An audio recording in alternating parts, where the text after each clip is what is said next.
Hello and welcome to the big picture. Is the sharing of Cauvery river waters between Tamil Nadu and Karnataka heading towards a constitutional crisis, or has it already reached there?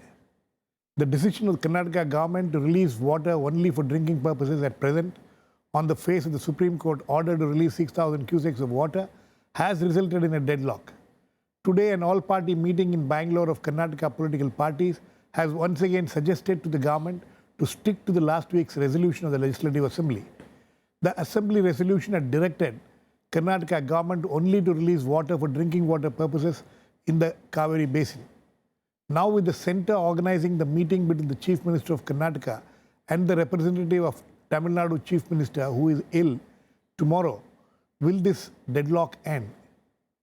Meanwhile, can Karnataka claim that the Assembly resolution reflects the will of the people and it is bound by it and therefore cannot release water as directed by the Supreme Court? We will discuss this crisis and what are the pros and cons of it with Soli Sorabjee, former Attorney General of India, Justice B.A. Khan, former Chief Justice Jammu and Kashmir High Court on the phone line from Srinagar, PDT Achary, former Secretary General Lok Sabha, Ajay Dua, former Secretary Government of India will be joining us soon, and Sachidananda Murthy, resident editor of the Week magazine. Welcome to all of you. Mr. Sorabjee, how do you look at this situation which is developed in Karnataka? Do you see this as a constitutional crisis? Well, there should not be a constitutional crisis. For once, the court has passed an order. That order has to be complied with. That's the whole basis of the rule of law. If you want any modification, approach the court again for modification. But you can't say, no, that the will of the people is different from what the court has ordered. That, to my mind, is not correct. Once an order has been passed, that order has to be complied with in spirit and substance. But it's not being complied with. What do we do? Then I think I hope people of the state of Karnataka will have better sense to prevail over them, and they do it. We can't allow a situation to develop to this extent. That, of course, water is a life and death problem. I appreciate that. But once an order is there, how can you refuse to comply with it? That will set a very dangerous precedent. Any other state will do that in future. That can't be done. Okay. Justice Khan, this argument that, there is not enough water, can't be able to release it. The Assembly passes a resolution saying, directing the government of Karnataka not to release any more water.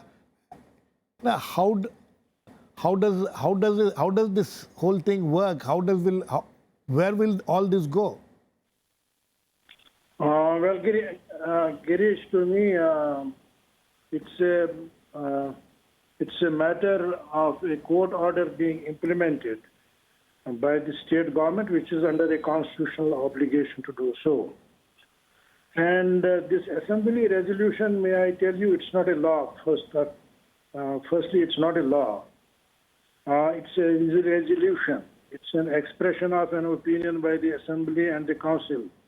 That expression of opinion may be critical of the Supreme Court order, but that does not empower or authorize the assembly or the council to overrule, to alter, or to disobey the Supreme Court order, howsoever bad or infirm it may be. This assembly resolution is to me, it is an ill-conceived political move. It arises out of a political compulsion and is designed to cater to a political constituency. See, the basic of this is that Supreme Court under Article 131 is the sole arbiter of deciding a dispute between the two states or between the state and the union. Now, once the Supreme Court is seized of that dispute and once the Supreme Court passes that order, after all, we are in a system of separation of powers. Therefore, that order is to be implemented and we will have enough provisions in the Constitution of India.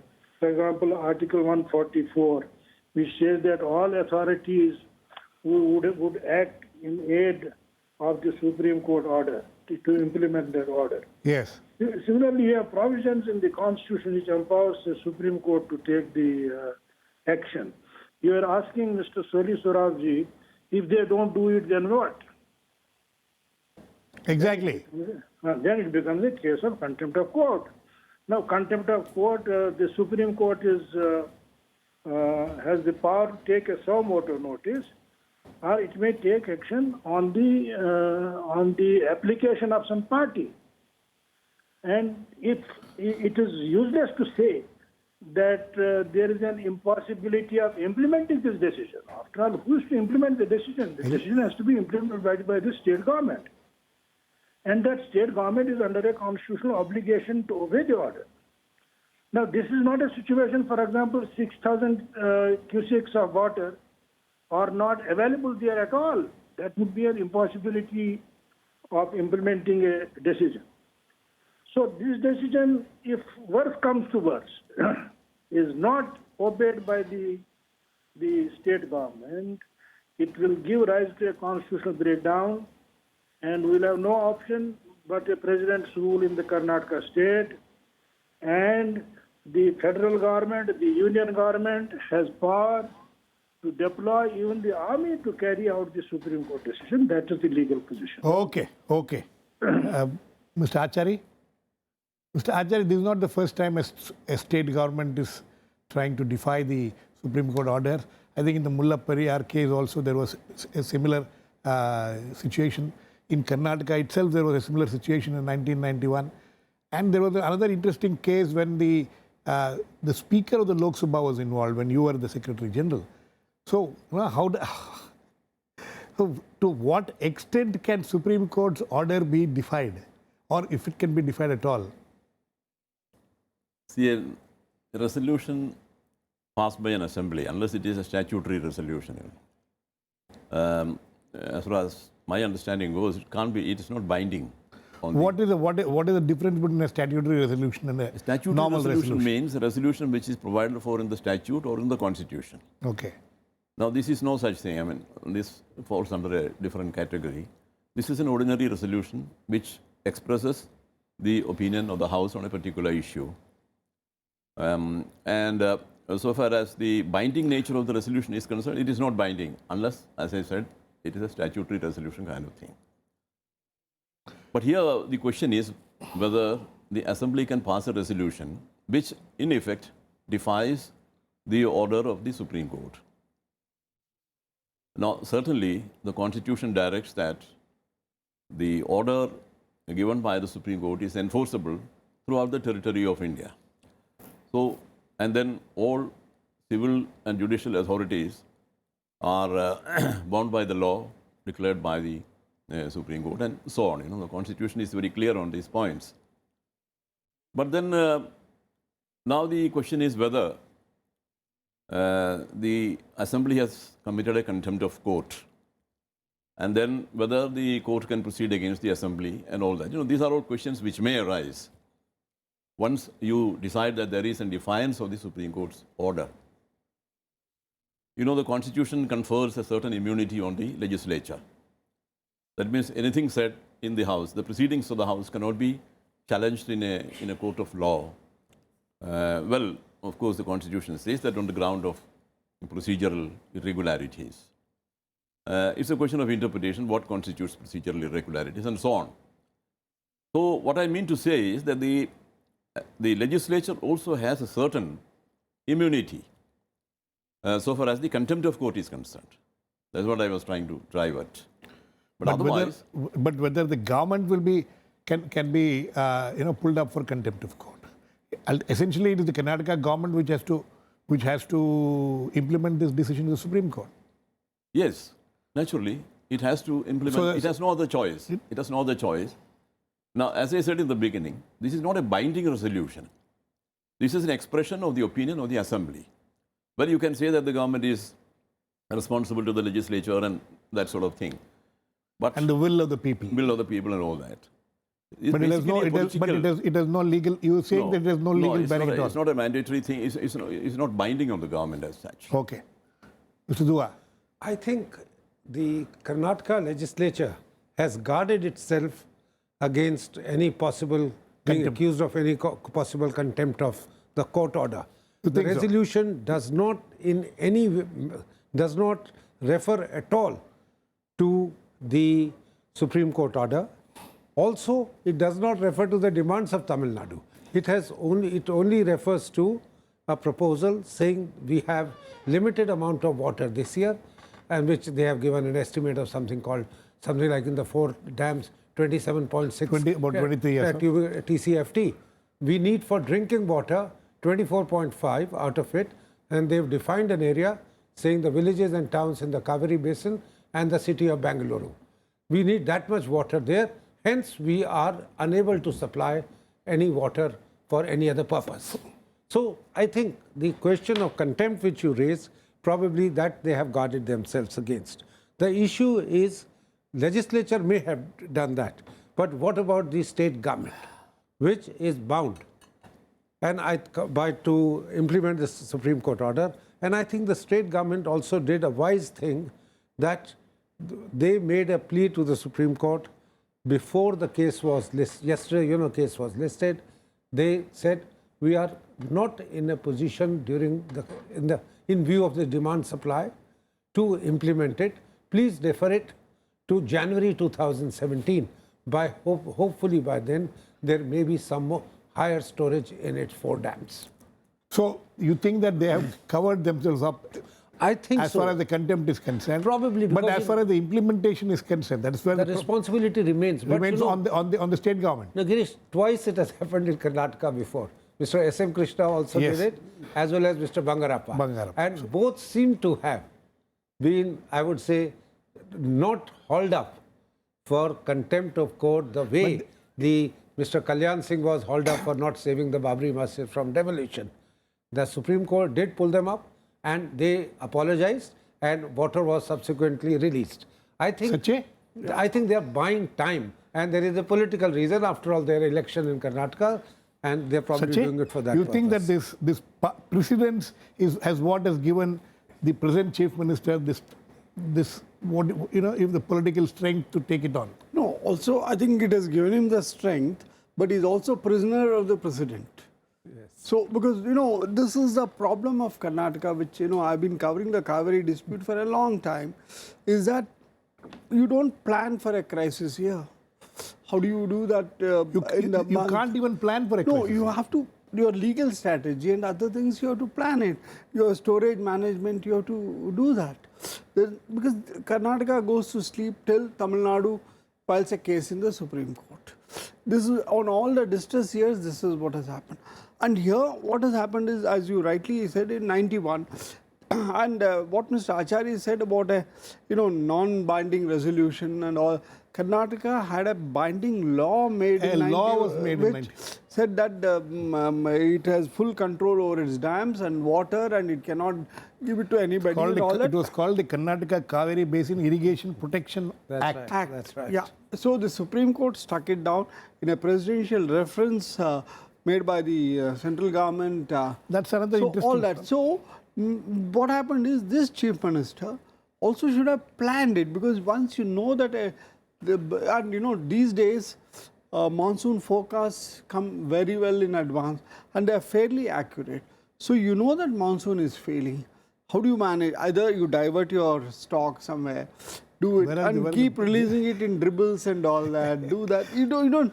So he was happily, the whole government relaxed. And now the same thing. You call an all-party meeting. You call the Congress leaders meeting. You call the assembly session. You have all these, It's a rigmarole. and then the legal brainstorming hasn't happened. So the legal team of Karnataka, there have been a lot of criticism in Karnataka about it, but then they also don't get enough notice from the government. Look, is this something, the question is this something which can be tackled legally? Let me get Mr. Sorabjee. There are people, there are criticisms against the Supreme Court also, as far as its intervention in these water disputes are concerned, they say that there is a feeling that that Supreme Court's jurisdiction under Article 262 itself has come under question. In this particular case, we saw that the Supreme Court, first a supervisory committee was asked to look into the matter. The supervisory committee came out with the decision, and the Supreme Court overturned the decision of the supervisory committee. So there are several issues involved here where the Supreme Court itself is coming under question. But to my mind, the main issue is once the apex court, the Supreme Court, has applied its mind and given certain directions and passed an order, they have to be complied with. That's the basis of civilized jurisprudence. You may approach the Supreme Court for modification in some respects, but that's another matter.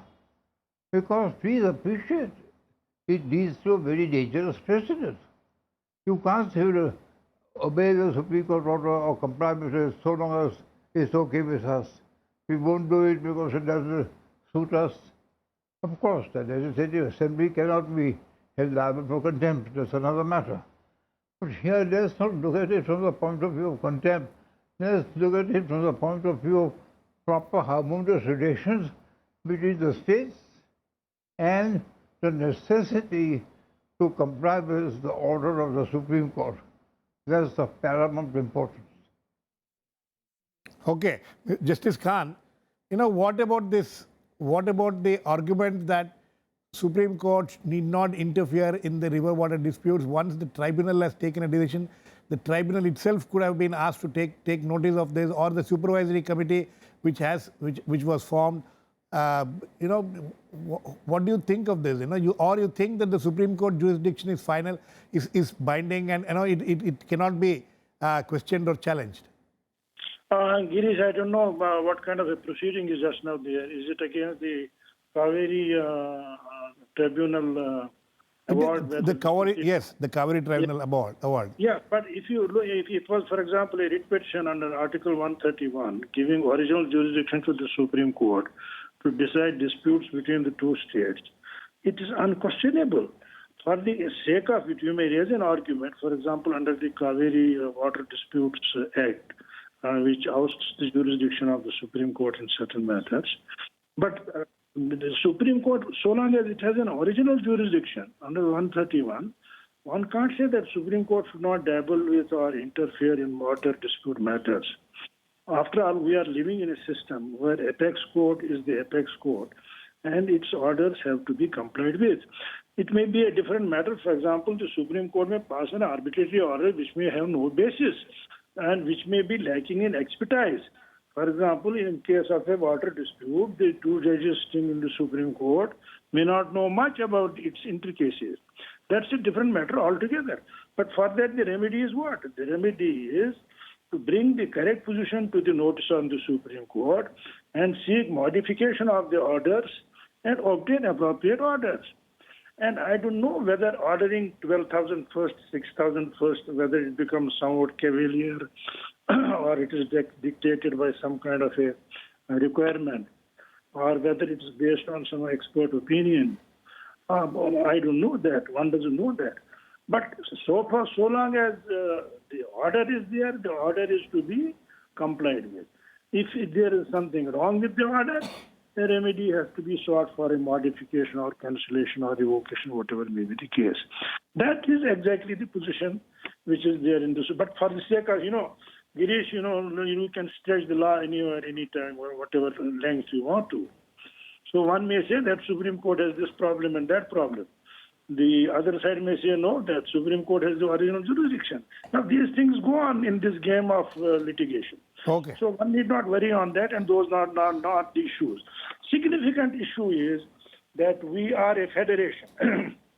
And in this federation, we have a constitution. We are governed by separation of powers. The legislature has to act within its limits, and judiciary has to act within its limits. If a legislature passes a resolution which has the effect of interfering in the judicial process, then it breaches the doctrine of separation of powers and breaches the constitutional scheme. Okay. So therefore, in a federation where you have to keep the interests of all, it's a river, a upper riparian and a lower riparian, it's not somebody's property. So in a federation, you have to consider all these issues, that all people, whether they are in Tamil Nadu or Karnataka, are the people of this country. Okay. So if you have to maintain the unity and integrity of this country, then you have to obey the Supreme Court order. And in case that order is faulty, please go and seek a remedy. Okay. Yes, Mr. Dua. I don't think there is anyone has really meaningfully raised a question about the jurisdiction of the Supreme Court. Nobody is questioning in this particular case. There's It is- a certain section of the... No, I know. I'm saying certain meaningfully section- supported certain legal by... section in Karnataka is questioning that. they would. Karnataka would, and for understandable reasons. The fact of the matter is that this is an interstate dispute. The constitution of the country is absolutely clear on how such disputes are to be settled. Supreme Court has a original jurisdiction there. Then all these award tribunals have been set up under an Act of Parliament. There again, the Act of Parliament is justiciable. The Supreme Court has earlier, if the first order of Supreme Court was, if you will recall, I'm carrying that specifically, release 15,000 cusecs a day. Then it said, Karnataka said, no, it's too much. It was reduced. Then an order was passed by the supervisory panel saying the 3,000 cusecs. Tamil Nadu government was aggrieved, came to the Supreme Court for modifying. No, Karnataka came for modification. Against 3,000. No, against 3,000, Karnataka came for modification, got it 6,000. Karnataka also, the Tamil Nadu said it's too little. Supreme Court revised it to 6,000. And that 6,000 order between 20th and 27th was the one which was not obeyed. Between it continues to be. Yeah, 5th and the 20th of the order, Karnataka government was obeyed. Right. And that is the time when Karnataka, for I would call it political reasons as much as the needs or necessity for water. Water conservation, water has been a dispute between Karnataka on this particular river for over 100 years. Yes. Because of next year's elections, every party, every political... But this is not just confined to an election year. No, I said it's both. There is a problem which has been there whenever there is a distress. So why don't we look at some long-term issues? So what is the role of the centre in this? The centre would, after all, I think, the centre would also have a responsibility of one... And now that the Supreme Court has directed the centre to say, that direction is to facilitate a meeting between the two. Exactly. But our Attorney General was instructed yesterday by the court. Meeting for what? Meeting to find a solution. Yes. Outside the courts. The implementation of the court order. For that the meeting was to be called. Yes, Mr. Achary. I would raise a slightly different point. Now, under Article 262, the Interstate Water Disputes Act of 1956 was passed by Parliament. Yes. Now, this act, has a certain scheme. The scheme is that whenever a dispute arises in relation to an interstate river, then that matter will be referred to a tribunal, Right. which will give an award. After the award is given, then there is a provision in the law to constitute an authority to enforce it. So the enforcement of the award is given to an authority which will be constituted, and we have that authority. By the federal government. Yeah. By the federal Union government. government constitutes that. exactly. That authority. And that, I understand, is under the chairmanship of the Prime Minister. No? Or Water Resources Minister. Water Resources that- Minister. that- Okay. The point is, Yeah. the political segment, the political system has been entrusted with the job of enforcing Yes. the Implementation. awards in respect of dispute over the That river is system. where some of the legal team in Karnataka from Karnataka feel that the courts doesn't have jurisdiction. No, I would say one more Because thing. the award has already been given. I would say one more thing. In fact, under Section 11 of this Interstate Water Disputes Act, Supreme Court's jurisdiction has been excluded when a matter has been referred to a tribunal. Right. Yes. That provision is there in the law. That is why perhaps they are arguing That is the point Yeah, which that is. they're trying to. Yes, Ajay. No, the other issue in here legally is this, that the ever since the Cauvery Tribunal gave its award, and the logical conclusion of having the authority by the Government of India to periodically monitor the implementation, that mechanism has not fully come into existence. has not been Been set up. created. Set up at all. It's been, since 2008, it's been that's why said, the please do Supreme it. Court is being regularly approached because, actually Karnataka does not want this permanent mechanism to be there. Yes. So Tamil Nadu also finds it very easy to go to the Supreme Court, get these interim orders, and that means the successive central governments have failed to complete the process. Mr. Sorabjee, when the tribunal award came in 2007, all the 4 states which are involved in this dispute, all the 4 basin states have gone to the Supreme Court, seeking clarifications on the tribunal award. It is now 2007. It's now all 9 years, and there has not been a decision on that. So partly you think that this delay in coming out with an order on those things has resulted in this kind of a situation. It could be.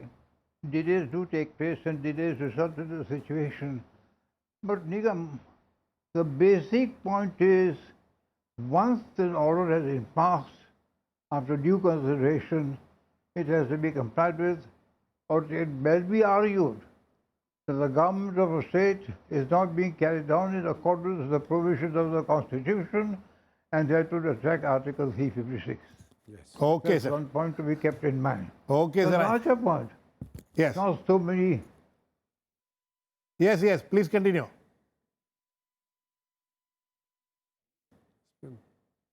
Hello. Please continue, sir. Hello. Yeah. Please continue. No. What is required is statesman-like approach. That's not required. You don't expect 2 states to behave in this fashion and to lead to such a confrontation, because that would be really, as I said, and I repeat, a very dangerous precedent. Okay, sir. And we can't afford Okay. in a country which is governed by the rule of law Okay. and believes in civilized jurisprudence. Okay, sir. I think on that note, on that cautionary note, we will end, and we'll wait and watch how this will all develop. We'll wait and watch what Karnataka government will do, and they have to, as all my panelists say, they have to implement the order of the Supreme Court. How they will do it, when they will do it, we'll have to wait and watch. Thanks to all my guests. Please keep watching. We'll come back with other issues, the big picture, same time.